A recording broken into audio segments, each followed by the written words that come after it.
नमस्कार बंधु माने स्वागत करुछि आपण मानकु आम चैनल कथामृत को आमर परम आराध्य गर्व गौरव विश्वासर ठाकुर श्री जगन्नाथ तांकर अनेक किंवदंती अछि। अनेक लीला से करिछंती। सेही लीला मानक मध्यरु किछि लीला मु आपण मानक सामना को आनिबाकू चेष्टा करुछि। जदि भिडियोटी आपण मानकु भलो लागिबो गोटे लाइक करिवे, चैनल को सब्सक्राइब करि नथिले सब्सक्राइब करिनेबे, पाखरे थिबा बेल बटन को प्रेस करिदेबे जहा द्वारा आपण मानक पाखरे सब भिडियोर नोटिफिकेशन पहुंची जिवो। आसंतु सुनिबा। ओम नमो भगवते वासुदेवाय। शंखक्षेत्र श्रीक्षेत्र श्रीमंदिर श्रीक्षेत्रर केसर बंगोपसागर बेलाभूमि रे थिबा नीलांचल उपरे निर्मित होईछि श्रीमंदिर। श्रीमंदिर भितरे रत्नवेदी उपरे विजय जगतर नाथ जगन्नाथ चतुर्थ मूर्ति होई एही श्रीमंदिर जगतरे बड़ मंदिर भावे ख्यात। मंदिर चारिपाखरे घेरी रहिछि मेघनाद प्राचीर। बड़दाण्डरे अरुण स्तंभ परे श्रीमंदिर प्रवेश द्वार रे अछंती पतित पावन। पतित पावन पार हेबा परे 22 पाहाच। 22 पाहाच तले अछंती विश्वनाथ। 22 पाहाच पार हेला परे आनंद बजार। डाहाण पट आनंद बजार को गले पूर्व दिगरे देखिबो स्नान मंडप। पश्चिम दिग को गले शीतला स्वर्णकूप झाड़ेश्वरी उत्तर ठाकुराणी पंचमुखी महादेव ईशानेश्वर तापरे कोइली वैकुंठ। आनंद बजार बाम पटे श्रीमंदिर दक्षिण पूर्व दिगरे अच्छी लक्ष्मी पाकशाला, तापरे सत्यनारायण मंदिर, तापरे कल्पवट। कल्पवट को लगी रही बट गणेश मंगला और बाल गोपाल। तापरे अच्छी पंचुपांडव यथा लोकनाथ सोमेश्वर नीलकंठ मार्कंडेश्वर कपाल मोचन। आउ टिके आगकू गले पड़िब रोहिणी कुंड। रोहिणी कुंडर दक्षिण को अच्छी मुक्ति मंडप। रोहिणी कुंड पर विमला वेणुमाधव गोपेश्वर महादेव साक्षी गोपाल और कांची गणेश मंदिर रही। तापरे पश्चिम द्वार रास्ता सेठारे अछंती कानपड़ा हनुमान और चारिधाम ठाकुर। तापरे अछि नीलांचल उपवन और नीलाद्रि विहार। नीलांचल विहार रे रही जगन्नाथଙ୍କ लीला। सेही घंटी उपरे लेखा अछि फरासी भाषा। फ्रांस सरकार सेही घंटी को फेराई नेबा पई गजपति महाराजा श्री रामचंद्र देव को पत्र लिखिथिले। गजपति राजा उत्तर देइथिले जे भगवान जगन्नाथଙ୍କ संपत्ति उपरे काहारी अधिकार नाही। भगवान जगन्नाथ को जे जहा दिए ताहा फेराई देबाकू राजांकर कौनसी क्षमता नाही। अतएव कैप्टेन आल्बर्ट बिटो भगवान जगन्नाथ को देइथिबा भेटी किपरि होबा फेराई देई पारिबो। सेही घंटी जदिच पंडिचेरी गिरजा निमंते आपणक सरकार प्रेरण करिथिले। घटना चक्र पूर्ण ज्ञान रे सर्वसम्मुखरे भक्तिपूर्ण चित्तरे कैप्टेन आल्बर्ट बिटो जगन्नाथ को घंटी सह केतेक रत्न भेटी देइथिले। एनु ताहा भगवान जगन्नाथंकर, ताहा उपरे काहारी अधिकार नाही। थरे सेही विराट घंटी सह केतेक रत्न फ्रांस सरकार कैप्टेन आल्बर्ट बिटोंक तत्वावधान रे भारतर पंडिचेरी गिर्जा को पठाइथिले। ताहा जल जहाज रे धरी फ्रांसर जलपथरे कैप्टेन बिटो आसुथिले। सेही जहाज रे केतेक यात्री मध्य थिले। सेमानंक मध्यरे थिले पिपिलीर कुलशेखर सौदागर। से कलिंग पाटणारे ओह्लाइबे। भारत महासागर नीलवक्ष उपरे फरासी जहाजटी आगेई जाउथाए। जहाजर कैप्टेन कंट्रोल रूम रे बसी नक्शा देखी जहाजर गतिपथ ठीक करी जहाज चलाइबारे व्यस्त। जहाजर मेट डेक उपरे छिड़ा होई दूरवीक्षण यंत्र साहाय्य समुद्र को निरीक्षण करुथिले। ଦୂରବୀକ୍ଷଣ ଯନ୍ତ୍ର ବୁଲାଇ ଦେଖୁ ଦେଖୁ ହଠାତ୍ ଗୋଟିଏ ସ୍ଥାନରେ ଦୃଷ୍ଟି ନିବଦ୍ଧ ହୋଇ ରହିଗଲା। ଗୋଟିଏ ବିରାଟକାୟ ସାମୁଦ୍ରିକ ପ୍ରାଣୀ କ୍ଷିପ୍ର ଗତିରେ ଜାହାଜ ଆଡ଼କୁ ଆଗେଇ ଆସୁଥାଏ। ଜଳଜୀବଟି ଦେଖିବାକୁ ପାହାଡ଼ ସଦୃଶ୍ୟ। ଯେତେବେଳେ ତାର ମୁଖ ଖୋଲିଦିଏ ଏକ ପଲଙ୍ଗ ବ୍ୟାସରେ ଏକ ଗହ୍ୱର ଦେଖାଯାଉଥାଏ। ଠିକ୍ ଭାବେ କହିଲେ ତାର ପାଟି ଭିତରେ ଜାହାଜଟି ଅକ୍ଳେଶରେ ରହିଯିବ। ସତରେ ଯେତେବେଳେ ସେ ଫୁତ୍କାର କରୁଥାଏ ସେତେବେଳେ ଆକାଶରୁ ଜଳପ୍ରପାତ ଖସିଲା ପ୍ରାୟ ଦେଖାଯାଉଥାଏ। ଯେଉଁ ଭାବରେ ସାମୁଦ୍ରିକ ଜୀବଟି ମୁଖ ଖୋଲି ଦ୍ରୁତ ଗତିରେ ଛୁଟି ଆସୁଥାଏ ଜଣାଯାଉଥାଏ ଆଉ ଅଳ୍ପ କେତେକ ସମୟରେ ଜାହାଜ ନିକଟରେ ପହଞ୍ଚିଯିବ। ଏ ଅଦ୍ଭୁତ ବିରାଟକାୟ ପ୍ରାଣୀ କ'ଣ ଯେ ହୋଇଥିବ ସେ ମୋଟେ ଚିହ୍ନଟ କରିପାରିଲେ ନାହିଁ। ତେଣୁ ସେ ଭୟଭୀତ ହୋଇ କ୍ୟାପ୍ଟେନକୁ ଜଣାଇବାକୁ କଣ୍ଟ୍ରୋଲ ରୁମ୍କୁ ଦୌଡ଼ି ଗଲେ। ଥର ଥର କଣ୍ଠରେ ମେଟ୍ ନିଜ ଅନୁଭୂତି ବର୍ଣ୍ଣନା କଲେ। କ୍ୟାପ୍ଟେନ ତାହା ଶୁଣି ସ୍ତମ୍ଭୀଭୂତ ହୋଇଗଲେ। ତରତର ହୋଇ ଡେକ୍ ଉପରକୁ ଦୁହେଁ ଚଢ଼ିଗଲେ। ଡେକ୍ ଉପରୁ କ୍ୟାପ୍ଟେନ ବିଟ ଦେଖିଲେ ଏକ ବିରାଟକାୟ ତିମିଙ୍ଗଲି ତାର କରାଳ ମୁଖ ବିସ୍ତାର କରି ଜାହାଜ ଆଡ଼କୁ ମାଡ଼ି ଆସୁଛି। ପ୍ରାଣୀଟି ଏତେ ବଡ଼ ହୋଇଛି ଯେ କେବଳ ତାର ଆନ୍ଦୋଳିତ ଲାଞ୍ଜର ଆଘାତରେ ଜାହାଜ ଖଣ୍ଡବିଖଣ୍ଡ ହୋଇ ଧ୍ୱଂସ ହୋଇଯିବ। ବୋଧହୁଏ ତିମିଙ୍ଗଲଟି ଜାହାଜକୁ ଲକ୍ଷ୍ୟ କରି ଆସୁଛି।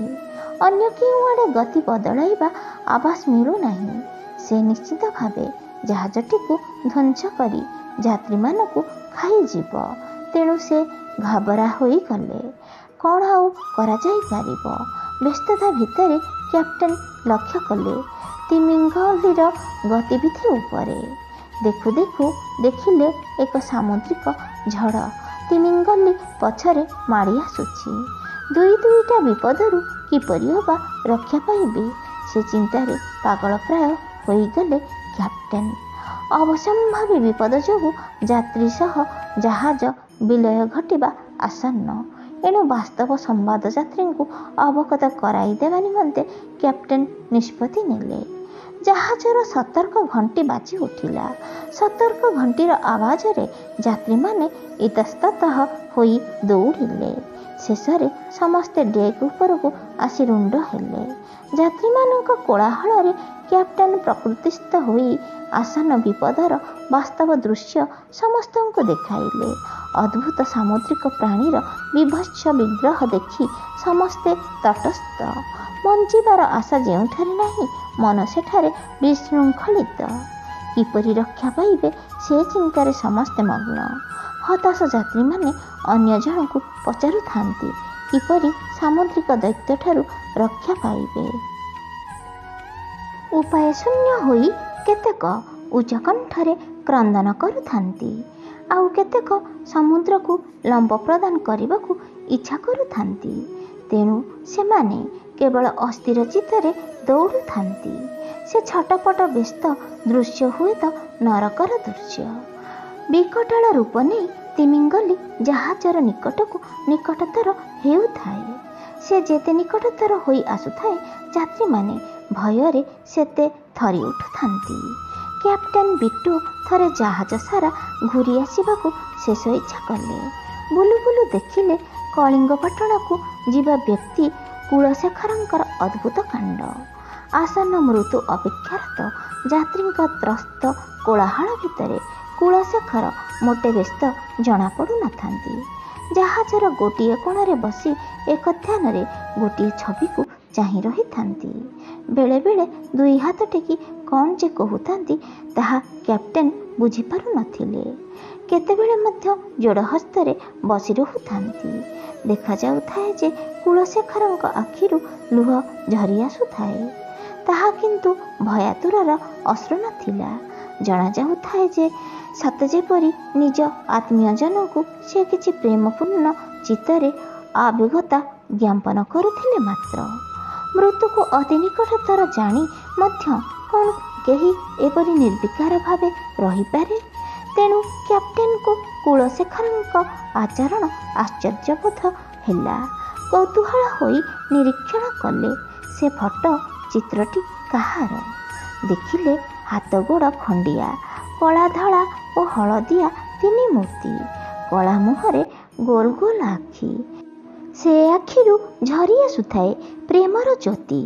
ସତର୍କତା ନିମନ୍ତେ ନିଜର କର୍ତ୍ତବ୍ୟବୋଧ ଦୃଷ୍ଟିରୁ କ୍ୟାପ୍ଟେନ୍ କୁଳଶେଖରଙ୍କ ସ୍କନ୍ଧକୁ ହଲାଇ ପ୍ରକୃତିସ୍ଥ କଲେ। ଆଉ ସେ କହିଲେ, କି ହୋ ବାବୁ, କ'ଣ ଜଣା ନାହିଁ? ସାମୁଦ୍ରିକ ଦୈତ୍ୟ ଆମ୍ଭ ସମସ୍ତଙ୍କୁ ଗ୍ରାସ କରିବାକୁ ଆସୁଛି। ସେ ଜାହାଜର ଅତି ନିକଟତର ହୋଇଗଲାଣି। ଅଥଚ ଏଠି ବସି କ'ଣ କରୁଛ? ନିଜକୁ ରକ୍ଷା କରିବାକୁ ଚେଷ୍ଟା କର। ସେତେବେଳକୁ କେତେକ ଯାତ୍ରୀ ସେଠାରେ ଠୁଳ ହୋଇଗଲେଣି। କୁଳଶେଖର କହିଲେ, ଏ ଦାରୁଣ ବିପଦ କଥା ମୁଁ ଜାଣେ। ଏହି ନିଶ୍ଚିତ ବିପଦରୁ ରକ୍ଷା କରିବେ କେବଳ ରକ୍ଷାକର୍ତ୍ତା ଭଗବାନ ଜଗନ୍ନାଥ। ସେ ଅମାପ ଅପରିମିତ ଶକ୍ତିଧର। ସେ କରୁଣା ସାଗର, ଭକ୍ତର ଭଗବାନ, ବିପଦଭଞ୍ଜନ ଭଗବାନ। ଜଗନ୍ନାଥ ଆମକୁ ନିଶ୍ଚିତ ଭାବେ ରକ୍ଷା କରିବେ। ଦେଖୁନାହାନ୍ତି ଭଗବାନ ଜଗନ୍ନାଥ କିପରି ବିପଦଗ୍ରସ୍ତଙ୍କୁ ରକ୍ଷା କରିବା ନିମନ୍ତେ ଦୁଇ ବାହୁ ଟେକି ରହିଛନ୍ତି। ଆସ ସମସ୍ତେ ତାଙ୍କୁ ପ୍ରେମପୂର୍ଣ୍ଣ ଚିତ୍ତରେ ଡାକିବା। ଆମ୍ଭମାନଙ୍କ ବିକଳ ଡାକ ଆରତତ୍ରାଣ ଜଗନ୍ନାଥ ଅବଶ୍ୟ ଶୁଣିବେ। ଜଗନ୍ନାଥ ସେ ପୁଣି କିଏ? କେଉଁଠି ରହିଛନ୍ତି ସେ? ଏଠୁ ଡାକିଲେ କ'ଣ ସେ ଶୁଣିବେ? ସେ କ'ଣ ଆମ୍ଭମାନଙ୍କୁ ରକ୍ଷା କରିପାରିବେ? ଯାତ୍ରୀ କୁଳଶେଖର କହିଲେ, ଜଗତର ନାଥ ଜଗନ୍ନାଥ ସବୁଠାରେ ଅଛନ୍ତି। ଡାକିଲେ ଅବଶ୍ୟ ଶୁଣିବେ। ତାଙ୍କର ମୂଳପୀଠ ପୁରୀ ଶ୍ରୀକ୍ଷେତ୍ର ଶ୍ରୀମନ୍ଦିର। ସେ କରୁଣାକର, ଆରତତ୍ରାଣ, ବିପଦଭଞ୍ଜନ। ତାଙ୍କୁ ଯେ ଡାକିଛି ତାର ଡାକ ଅବଶ୍ୟ ଶୁଣିଛନ୍ତି, ବିପଦରୁ ରକ୍ଷା କରିଛନ୍ତି। ଏହାର ବହୁଳ ଦୃଷ୍ଟାନ୍ତ ରହିଛି। ଗୋଟିଏ ମୃଗୁଣୀ ବିପଦରେ ପଡ଼ିଯାଇଥିଲା। ସେ ପ୍ରାଣ ବିକଳରେ ଏକ ମନରେ ଜଗନ୍ନାଥଙ୍କୁ ଡାକିଲା। ତାର ଡାକ ଶୁଣି ତାଙ୍କୁ ରକ୍ଷା କଲେ। ଦ୍ରୌପଦୀଙ୍କୁ ସଭା ମଧ୍ୟରେ ଦୁଃଶାସନ ଉଲ୍ଲଗ୍ନ କରୁଥିଲା। ସେ ବିକଳରେ ଭଗବାନ ଜଗନ୍ନାଥଙ୍କୁ ଡାକ ପକାଇଲେ। ତହୁଁ ଜଗନ୍ନାଥ ତାଙ୍କର ଲଜ୍ଜା ନିବାରଣ କଲେ। ଉତ୍କଳର ରାଜା ପୁରୁଷୋତ୍ତମ ଦେବ କାଞ୍ଚି ରାଜାଠାରୁ ପରାସ୍ତ ହୋଇ ଲାଞ୍ଛିତ ହୋଇଥିଲେ। ରାଜା ଜଗନ୍ନାଥଙ୍କ ଠାରେ ଶରଣ ପଶିଲେ, ଯାହାଫଳରେ ରାଜା ପୁନଃ ଯୁଦ୍ଧ କରି ବିଜୟୀ ହେଲେ। କାଞ୍ଚି ରାଜଜେମା ପଦ୍ମାବତୀଙ୍କୁ ବିବାହ କଲେ। ଅତିବଡ଼ି ଜଗନ୍ନାଥ, ତିଳଛୁ ମହାପାତ୍ର, ବନ୍ଧୁ ମହାନ୍ତି ଏମିତି ଘଡ଼ିସନ୍ଧି ମୁହୂର୍ତ୍ତରେ ବିପଦରେ ପଡ଼ିଯାଇଥିଲେ। ଭାବ ବିନୋଦିଆ ଜଗନ୍ନାଥ ସେମାନଙ୍କୁ ରକ୍ଷା କରିଥିଲେ। ବିପଦରେ ପଡ଼ିଯାଇଥିବା ପ୍ରାଣୀ, ରୋଗରେ କଷ୍ଟ ପାଉଥିବା ପ୍ରାଣୀ ଆକୁଳରେ ଜଗନ୍ନାଥଙ୍କୁ ଡାକିଲେ ନିଶ୍ଚୟ ରକ୍ଷା କରୁଛନ୍ତି। ଏଥିରେ ଦ୍ୱିମତ ନାହିଁ। ଏଣୁ ହେ କ୍ୟାପ୍ଟେନ୍, ଭଗବାନ ଜଗନ୍ନାଥଙ୍କୁ ଜଣା କରୁଛି ବିପଦଗ୍ରସ୍ତ ଯାତ୍ରୀ ସମେତ ଜାହାଜକୁ ରକ୍ଷା କରିବା ନିମନ୍ତେ। ଆପଣମାନେ ଯଦି ଜଗନ୍ନାଥଙ୍କୁ ନିଜ ବିପଦ ବେଳେ ରକ୍ଷା କରିବା ନିମନ୍ତେ ଡାକିବେ, ତେବେ ସେ ନିଶ୍ଚୟ ରକ୍ଷା କରିବେ। ମୋର କଥାକୁ ବିଶ୍ୱାସ କରନ୍ତୁ। କଥାରେ ଅଛି, ଭାସି ଯାଉଥିବା ଲୋକ କୁଟାଖିଅକୁ ଆଶ୍ରା କରେ। ଯେତେବେଳେ ନିଜର ଜୀବନ ରକ୍ଷା କରିବାକୁ ଉପାୟ ଶୂନ୍ୟ ହୋଇଯାଇଥାଏ, ସେତେବେଳେ ଆର୍ତ୍ତତ୍ରାଣଙ୍କୁ ଖୋଜେ। ନିଜର ତ୍ରାଣକର୍ତ୍ତା ଭାବେ ସେମାନେ ପାଇଗଲେ ପ୍ରଭୁ ଜଗନ୍ନାଥଙ୍କୁ। ତେଣୁ ସମସ୍ତଙ୍କ ମନରେ ନୂଆ ଜାଗରଣ ଖେଳିଗଲା। ସମସ୍ତେ ଭଗବାନ ଜଗନ୍ନାଥଙ୍କ ଶରଣାପନ୍ନ ହେଲେ। ଆତଙ୍କିତ ଯାତ୍ରୀମାନଙ୍କ ସହିତ କ୍ୟାପ୍ଟେନ୍ ବିଟ୍ଟୋ ଉଚ୍ଚ ସ୍ୱରରେ କହିଲେ, ହେ ଭଗବାନ ଜଗନ୍ନାଥ, ତୁମେ କେଉଁଠି ଅଛ ଆମେ ଭଲ ରୂପେ ଜାଣିନାହୁଁ। ତୁମ ଉପରେ ଭରସା ରଖି ଆମେ ତୁମର ଶରଣାପନ୍ନ। ଆମକୁ ରକ୍ଷା କର। ସାମୁଦ୍ରିକ ରାକ୍ଷସ ତିମିଙ୍ଗଲି ଓ ସାମୁଦ୍ରିକ ଝଡ଼ ଆମ୍ଭମାନଙ୍କୁ ଧ୍ୱଂସ କରିବାକୁ ମାଡ଼ି ଆସୁଛନ୍ତି। ଆମେ ସେମାନଙ୍କ କବଳରୁ କେବେ ବି ରକ୍ଷା ପାଇପାରିବୁ ନାହିଁ। ଆମେ କ'ଣ ତୁମ ସୃଷ୍ଟିରେ ବଞ୍ଚି ରହିବାକୁ ହକଦାର ନୋହୁଁ? ଆମ୍ଭେ ଅଳି କରୁଛୁ ପ୍ରଭୁ, ଏହି ବିପଦରୁ ରକ୍ଷା କର। ତିମିଙ୍ଗଲି ଜାହାଜ ନିକଟକୁ ଚାଲି ଆସିଲାଣି। ହୁଏତ ସେ ଆଉ କେତେ ମିନିଟରେ ଜାହାଜ ସହିତ ଆମକୁ ଗିଳିଦେବ। ତିମିଙ୍ଗଲି ପଛେ ପଛେ ପ୍ରବଳ ଝଡ଼। ପ୍ରଭୁ ଜଗନ୍ନାଥ ଆମକୁ ରକ୍ଷା କର, ଆମେ ସବୁ ତୁମର। ଯିଏ ଭଗବାନ ଜଗନ୍ନାଥଙ୍କଠାରେ ଆତ୍ମସମର୍ପଣ କରିଛି ତାକୁ ଅବଶ୍ୟ ପ୍ରଭୁ ରକ୍ଷା କରିଛନ୍ତି। ତେଣୁ ତ ଚକାଚକା ଆଖି ଖୋଲି ସଦା ଜାଗ୍ରତ, ଦୁଇ ବାହୁ ଟେକି ସଦା ପ୍ରସ୍ତୁତ। ତେଣୁ ଆରତତ୍ରାଣ ବିପଦଭଞ୍ଜନ ପ୍ରଭୁ ଜଗନ୍ନାଥ ଆଗେଇ ଆସିଲେ ସେମାନଙ୍କୁ ରକ୍ଷା କରିବା ନିମନ୍ତେ। ଦେଖାଗଲା ଭୟଙ୍କର ରୂପ ଧରି ମାଡ଼ି ଆସୁଥିବା ତିମିଙ୍ଗଲି ଆଉ ଆଗକୁ ଆସିପାରିଲା ନାହିଁ। ଯେଉଁ ଚକ୍ଷୁରୁ କ୍ରୋଧାଗ୍ନି ନିର୍ଗତ ହୋଇ ଭୟଙ୍କର ଦେଖାଯାଉଥିଲା, ସେହି ଚକ୍ଷୁ ନିଷ୍ପ୍ରଭ ହୋଇଗଲା। ତାର ବିସ୍ତାରିତ ମୁଖ ଆପେ ଆପେ ବନ୍ଦ ହୋଇଗଲା। ସେ ଆଉ ଆଗକୁ ନ ଆସି ପଛେଇ ଘୁଞ୍ଚିଗଲା, ସତେ ଯେମିତି କେହି ତାକୁ ଡରାଇ ତଡ଼ି ନେଉଅଛି। ମୂଷା ବିରାଟିକୁ ଦେଖି ଯେପରି ଖସି ଚାଲିଯିବାକୁ ସୁଯୋଗ ଉଣ୍ଡୁଥାଏ, ସେହିପରି ବିରାଟକାୟ ତିମିଙ୍ଗଲି ପଳାଇ ଯିବାକୁ ରାସ୍ତା ଖୋଜୁଥାଏ। ସେ ପଛେଇ ପଛେଇ କିଛି ବାଟ ଯାଇ କ୍ଷିପ୍ର ଗତିରେ ବାଟ ଭାଙ୍ଗି ଅନ୍ୟ ଦିଗକୁ ଚାଲିଗଲା। ଅସ୍ଥିର ହୋଇ ଦୋହଲୁଥିବା ଜାହାଜଟା ଅଳ୍ପ ଦୋହଲିଲା। ସମସ୍ତେ ଆନନ୍ଦରେ ନାଚି ଉଠିଲେ। ଗୋଟିଏ ବିପଦରୁ ରକ୍ଷା ପାଇଲେ କ'ଣ ହେଲା, ଆଉ ଗୋଟିଏ ବିପଦ ମଥା ଉପରେ। ତିମିଙ୍ଗଲି ଫେରିଗଲେ କ'ଣ ହେଲା, ଝଡ଼ କିନ୍ତୁ ଥମି ନଥାଏ। ସେ ଜାହାଜ ଆଡ଼କୁ ମାଡ଼ି ଆସୁଥାଏ। ଝଡ଼ର ଭୟଙ୍କର ରୂପ ଦେଖି ମଧ୍ୟ ଯାତ୍ରୀମାନେ ଆଉ ଭୟ କଲେ ନାହିଁ। ସେମାନଙ୍କ ମନରେ ଦୃଢ଼ ବିଶ୍ୱାସ ହୋଇଯାଇଥିଲା ଯେ ସେମାନଙ୍କ ତ୍ରାଣକର୍ତ୍ତା ଭଗବାନ ଜଗନ୍ନାଥ ଅଛନ୍ତି। ଯାହାକୁ ମହାବାହୁ ଆଶ୍ରୟ ଦେଇଛନ୍ତି ତାକୁ ଝଡ଼ କ'ଣ କରିପାରେ। ତେଣୁ କିଛି ନ ଭାବି କେବଳ ଜଗନ୍ନାଥଙ୍କ ଅଭୟ ନାମ ଡାକୁଥାନ୍ତି। ଜୟ ଜଗନ୍ନାଥ, ଜୟ ଜଗନ୍ନାଥ ବୋଲି ସମସ୍ତେ ଉନ୍ମାଦ ହୋଇ ଚିତ୍କାର କରୁଥାନ୍ତି। ସତରେ ସେ ଜଗନ୍ନାଥଙ୍କ ନାମରେ କି ଅମିତ ଶକ୍ତି। ଜୟ ଜଗନ୍ନାଥ ଡାକରାର ତାଳେ ତାଳେ ଝଡ଼ ମଧ୍ୟ ନାଚି ନାଚି ଅନ୍ୟ ଦିଗକୁ ବହି ଚାଲିଲା, ଯାହାଦ୍ୱାରା ଜାହାଜର କୌଣସି କ୍ଷତି ହେଲା ନାହିଁ। ସେହି ସମୟର ଅବସ୍ଥା ଓ ଦୃଶ୍ୟ ବାସ୍ତବିକ ରୋମାଞ୍ଚକର ଓ ପୁଲକପ୍ରଦ ଥିଲା। ସମସ୍ତେ ପାଇଲେ ନୂଆ ଜୀବନ, ସମସ୍ତେ ଅନୁଭବ କଲେ ଶାନ୍ତି ଓ ଆନନ୍ଦ। କ୍ୟାପ୍ଟେନ୍ ବିଟୋ କହିଲେ, ଭଗବାନ ଜଗନ୍ନାଥ ଆମ୍ଭମାନଙ୍କୁ ନିଶ୍ଚିତ ମୃତ୍ୟୁରୁ ରକ୍ଷା କରିଛନ୍ତି। ଅତଏବ ଆମ୍ଭେମାନେ ପ୍ରଭୁଙ୍କ ଆନୁଗତ୍ୟ ସ୍ୱୀକାର କରିବା ସମୀଚୀନ।